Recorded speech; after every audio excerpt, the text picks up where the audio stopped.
Okay, and then now that we have all our values, we can call our print population data function.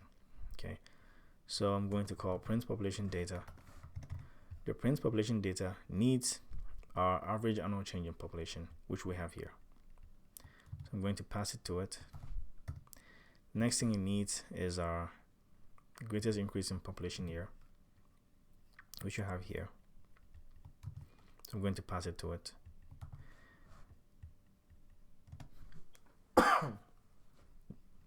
The next thing it needs, it's our let's see here, greatest increase in population itself, which we have here. Okay, this value is receiving that value. And then the next value it needs is the smallest increase in population year, which we have here. So I'm going to pass that value. Then the last value it needs is our smallest increase in population, which we have here. So I'm going to copy that name and then pass it up. I'm going to pass in that argument to this function. So I'm going to break this into multiple lines just not to exceed this gray line here. Okay, so backslash, hit enter over here, backslash, enter, same here, same here. With a colon, now we're actually we don't need a colon because we're just calling the function. We provided all the arguments it needs. So now when we run our program, nothing is going to happen because we've only defined functions, and nothing's going to happen because we haven't called any functions. So even though we've called these function in the main function is a function itself, and we have to call that in order for the main function, the code in there, to execute. So I'm going to call the main function this way here. I'm going to call the main function this way here. And now let's run the program to see if we have any errors. I'm going to run it. And it says the average annual change in population is this value here. And it says the year with the greatest increase in population is 1955 with a population of this. Okay, and it says the year with the smallest increase in population is 1950 with a population of 0. So if you really look at it, this is correct, because in our population change data list, remember the very first value, the population change data for the first year is 0, but we don't want to really say 0, right? We want to say anything else apart from 0. Let's just count that 0 out. For all the, for any of the years with an actual population data, with an actual number, not 0, let's actually check the lowest among those and not just use 0. So let's exclude the 0 in our population change data list, and for the years that have an actual population change data number, let's look for the lowest there. We'll fix that in a second, but we will need to also write some kind of function that displays the values for us, right? But we need to write in such a way that it displays the year and the population change data, the year and then the population change data. For the average population change data, you can calculate that yourself if you want, but I think it's correct. But we will need that display, that year and population change data, to be able to verify if this is correct, right? So first, let's create a function that's going to do that for us. Let's create a function that's going to list the population and then its year. Sorry, it's going to list the population and its population. Sorry, I keep on messing up. All right, it's going to print the year, okay, and its population change data, year, population change data, and so on and so forth. So let's do that. Okay, so let's come up here and then define a function, another function, but let's do that. We can do that in our print population data function, but let's go ahead and create another function that we're going to call actually in our print population data. So I'm going to define a function. I'm going to call it print. Let's call it print years, okay, with population change data. All right, it's going to print the years and the population change data. So let's define it in such a way that it's going, whoever calls this function, well, if we're going to print the years with the population change data, then we actually, first of all, what we need is our population change data list, right? Because we need the values in there to be able to print it out. So let's define it in such a way that it needs our population change data list. Okay, so our population change data list. All right, and we're going to go through this list here. Okay, and display them. But then we are going to display each of the population change data with a year, right? With its year. So just like the technique we used to go through the list, we're going to do the same thing here. Using indices to access the elements in the population change data list. I'm going to create a for loop. Since we're going through the population change data list, each value we're accessing will be a population change data for a year. So I'm going to create a target variable. I'm going to call it it's going to be a long name actually. Let's call it for current because that value changes. Okay, the indices will be assigned to this value, this target variable here, so that value changes. So for current population change data for a year index. That's a long name, but again, I want it to be clear what we're doing. That's why you can change it to whatever you want as long as it makes sense to you. So for current population change data for a year index, okay, in a range, let's create a range of the length of our population change data list. What we want to do is we want to print out the element in our population change data list, okay, using their index, the current population change data index, to print out each of them. But we don't want to just print out each of them. We want to print out the year and then its population change data. We'll figure out how to get a year, but then let's print out, okay, the current population change data in this population change data list. We're accessing the current population change data with our current population change data for a year index. Okay, now we need a year as well, so we have to figure out a way to do that.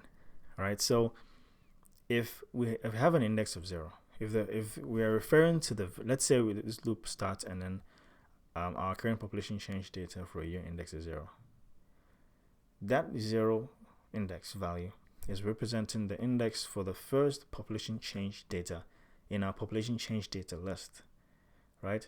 So if you take, well, basically that value, that population change data with an index of 0 is representing the population change data for 1950 for the first year. So if you take 1950 and you add the index, the current population change data for a year index, assuming it's 0, if you take 1950 and you add 0 to it, you still get 1950. And 1950 will be the year. So that's how you know the year, okay, of this particular population change data using the current population change data for a year index to access it. So we'll take the start here, add the current population change data for a year index to get the year. And so I'm going to say when I take the current population change data for a year index, when I take that value and I add it to the start year, which means we need to create this function to accept the start here as well. All right, so if we take that current population change data for a year index and we add it to our start year, the result of that is going to be, okay, our current year. Okay, it's going to be our year, current year. And so as this loop iterates, and this current year will be changing because the index will also be changing. We're adding it to the start year, will be changing. First time when I trade is going to be 1950. Second time is going to be 1951, and so on and so forth. So now we can print out the year together with its particular population change data. So let's print out actually a string, an entire message saying that, okay, let's say this year, let's actually access this year, current year, okay, current year, comma, and then another argument, the string, had a population increase of, okay, had a population increase of, and then now we can display the population change data. Okay, so this year had a population increase of this. All right, so now that we have this print years with population change data,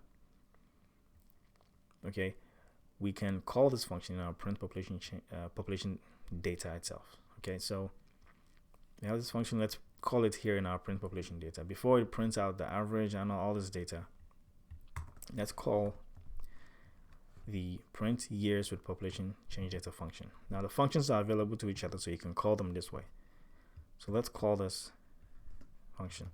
So this function needs the population change data list, right? Do we have it here as an argument passed? No.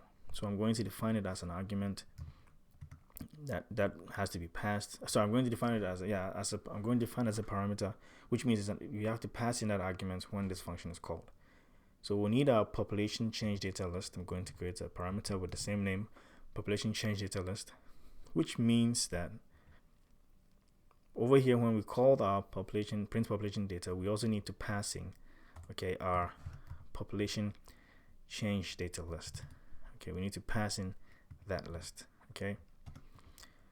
This print years with population change data function also needs our start year.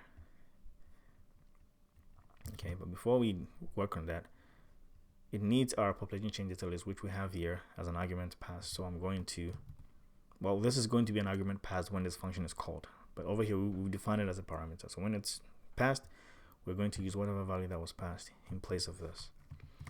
Now this print years with population change data function also needs a start here. So what that means that I'm going to define as a parameter start here, in addition to the arguments that need to be passed to this print population data function when it's called. So over here, that means that when we called our print population data, we also need to pass in our start here, which I have here as a named constant.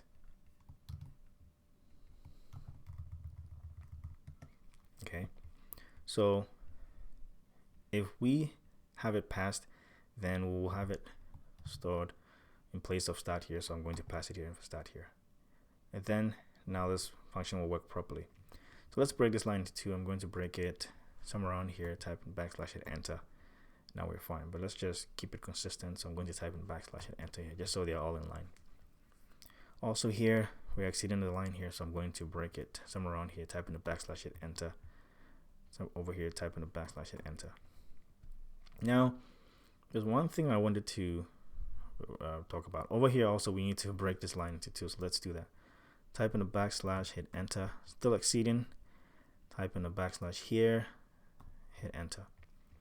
And over here as well, we're exceeding, so type in the / here and here over here, hit enter. All right, so let's just put some line breaks here just so it kind of makes sense. It's visible what we're doing. So basically when we are creating our population change data list, let's revisit that. All right, let's revisit that. So over here, when we are calculating our population change, we calculate our population change and we append it to the list, right? But if you really think about it, right, in our population change data, sometimes you can end up getting a negative value, because let's say the population for the 1950 was 151,868. Let's say a massive, God forbid, an unfortunate event happened and a lot of people died. You can end up having a lower population actually. You can end up having 100,000 people. Let's say 50,000 people died in that current year. God forbid. I mean, unfortunately, God forbid, right? This is just an example. So you can end up having less population. And so when you take this value, if it's less and you subtract this value, you're going to get a negative number. We just want to know the population change. I mean, the question said population increase, right? So if it ends up being a negative number, that means the population increase will actually became a decrease, right? And then it didn't really become an increase. So you know what? Let's actually, I wanted to actually use an absolute value function around it just to get the absolute value, just to get all positive numbers. But actually, let's leave it. Thinking about it now, it makes sense to have it as a negative number. So if it's a negative number, that means that the population actually went down. So let's leave it. We don't have to use the absolute value, right? Because if it went down and it's a negative number, and you call the absolute value function around it, what you're actually saying is that there was a population increase. That's wrong. If it's a negative number, that's correct. That means there was a population decrease actually. So let's just leave it without doing what I wanted to do now, which is to surround it with an absolute value function. So it's fine. Forget what I was about to do. Okay, so let's see where we are. I think we're good. We've called our main function here, and we've printed out everything we need to print out. So let's run that and see what happens. Okay, so it says over here that 1950 had a population increase of 0. That's correct, right? Because again, we can't we don't really have a population change for the first year of 1950 because we don't have a previous year to compare it. But for the second year, which is 1951, right? We have a population of 153,982. If we subtract 151,868 from it, we're going to get around 2114. So let's pop up our calculator here. And actually, I was actually testing this out earlier. Let's take in 153,982. All right. And so I know it's correct, but I was testing this out earlier when I got this data to see if it makes any sense, or to see, kind of compare it with what I wanted to do. So let me paste this value, 153,982. If we take that value and we subtract this value here, 151,868, I'm going to paste it. And you hit equal sign. So we get 2114, and that's correct. That's the population change for this data. So for this last value here, to get a population change for 1990 of 2804, we take this value, which is the last value here, of 249,623.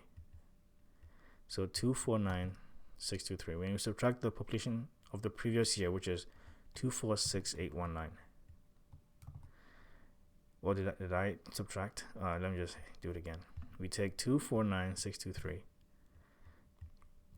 and then we subtract, 246,819, and that gives us 2804. And so that's correct. So it's calculating the population change correctly. All right, so let's see here. The year with the greatest increase in population is 1955, with the population, well, this is the average. First of all, the average annual change in population is this. Then the year with the greatest increase in population, that is 1955, with a population of 3185. So let's check that out. Let's check that first. 1955 here, it has 3185. That it's saying that that's the greatest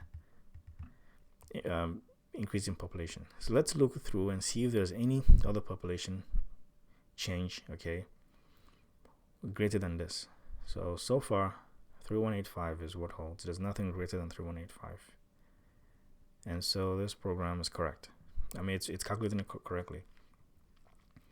The lowest population change, however, is 0, because like I said, you don't have any previous year of than 1950 to compare, the population change. So it's 0, and that's why it's looking through the list and returning 0. But I don't want to do that. Otherwise, it wouldn't make, it's not good. Let's actually forget about this 0. Look through the ones that actually have numbers. These numbers here, because this list over here. These numbers over here. These are the numbers stored in the population change data list. Let's ignore the 0, and out of these numbers, from 2114 all the way to 2804, not the text, just these numbers here, without a 0. Let's look for the minimum. So we would have to create a list, or kind of ignore the 0 here. And the way we do that, I actually want to point this out. We can use list slicing. We can slice a portion of this population change data list. Again, this is our population change data list down here. We can slice a portion of it. So let's slice a portion. Let's slice from this 2114 all the way down to 2804. Just the numbers here. Let's slice that portion out without the 0. And then find the minimum of that. So the way we do that is, let me just show an example here with the Python shell. Now, the Python shell is just a tool that allows you to type in commands, lines of code, and it executes instantly for you. So let me create a list here. I'm going to say list 1 is equal to, let's actually make it similar to what we want to do. So this 1 contains a list starting with 0, second value is, let's say, 5, next value is 3, next value is 7, 3, 8, 1. I want to slice a portion of this list. I want to slice from 5, 3, 7, 3, 8, 1 going. I don't want to include 0. I want to slice this and use it for something. The way I do that, so now I've declared a list. The way I do that is I'm going to print out. Now I'm just going to print it. I'm not going to. Actually, let's do it. Let's do that. Let's create another list. I'm going to create another list called list 2, and I'm going to set it equal to that sliced portion I was talking about. So list 2 is going to be equal to the sliced portion of list 1, and the way I slice it is by specifying the start point of my slice, and I'm going to start from this 5 here going, using its index. So this index of this 5 is 1. Okay, this has an index of 0. This has an index of 1. So I'm starting from 1, slice from 1. Okay, slice from 1. I'm going to use a colon, and I need to specify the end of where I want to slide. If you leave it blank, it's going to go all the way to the end of the list. Now you can specify the endpoint, but in this case we want from 5 all the way to the end of the list. So if you leave it blank, it's going to slide from the value with index 1, which is 5, it has index 1, all the way to the end of the list. And that's what we want. In our previous case, we want to leave out the 0. So now when I hit enter and I print out list 2, see we get 537381. So that's the idea we're going to use for what we want to do here. We want to slice this portion sorry, from 2114, okay, this is without a 0, from 2114 all the way down to 2804. This is just the numbers, not the text, just the numbers. We want to slice up that portion without a 0 and find a minimum instead of just using, including the 0. Otherwise the program won't be nice. We want to get the minimum of the numbers, the population change that actually have numbers and not 0. So this is where, okay, in our get smallest increase in population function, this is where we actually get in the minimum. Over here we're getting the minimum, the smallest increase in population first. We have our population change data list, so it's actually going through that population data list and returning 0, because 0 is the smallest number, the smallest increase in population. But let's not get the minimum of the population change data list. Let's get the minimum of the slice portion we wanted to get out. So let's get the minimum of the slice portion. So of this population change data list, let's get the minimum of the slice portion from index 1 all the way to the end of the list. Okay, so from index 1, which is 2114 in our population change data list, from index 1, this value has index 1, all the way to the end of the list. Let's get the minimum of that sliced portion. Okay, and then now we can go ahead and get the smallest increase in population year. So when I run this program again, now we get an actual value. So it's saying that the year with the smallest increase in population is 1967, and 1967 is here. So let's go through the list and see if there's anything smaller than that. So apart from 0, right? So we fixed that, apart from 0. So we go through the list. I'm not seeing anything lower than 1881, and so it's correct. It's correct, right? So this program is working so far. So we need to just format this value and then create some kind of line break after displaying this list for us. Okay, so this is, we just want a line breaking here just so it's kind of clear. Okay, so after displaying all the years with population data, this is the function that prints out all of it for us in the loop. So outside of the loop, let's create a print function. Now when you call the print function and you type in something, it's going to print that something and end it with a new line. It's because the print function by default ends with a new line character. It's going to, what it means is it's going to print out what you want to print, and it's going to move the position from the end of that line to the next line, and anything that comes after what you've just printed is going to be displayed from the next line going. And so when you call the print function and you type in nothing in it, okay, still you are printing out something. That something in this case happens to be nothing, right? So in other words, you're printing nothing. So it's going to print nothing on a line, and we know that the print function by default ends with a new line character. So it's going to print out nothing on a line and move the position from the end of that line that contains nothing to the next line, and anything that comes after that nothing that you just printed is going to be displayed from the next line going. So by calling the print function and passing in nothing, you're basically creating an empty line. Okay, so let's run this and see if that worked, and we can see down here that it worked. Okay, we created our empty line here. The next thing I want us to do is just format this average value here. So this is where in our print population data, we pass in our average annual population change. This is where we are displaying it. We're saying the average annual change in population is, let's just take this up a little bit. The average annual change in population is, this is where we are printing it out.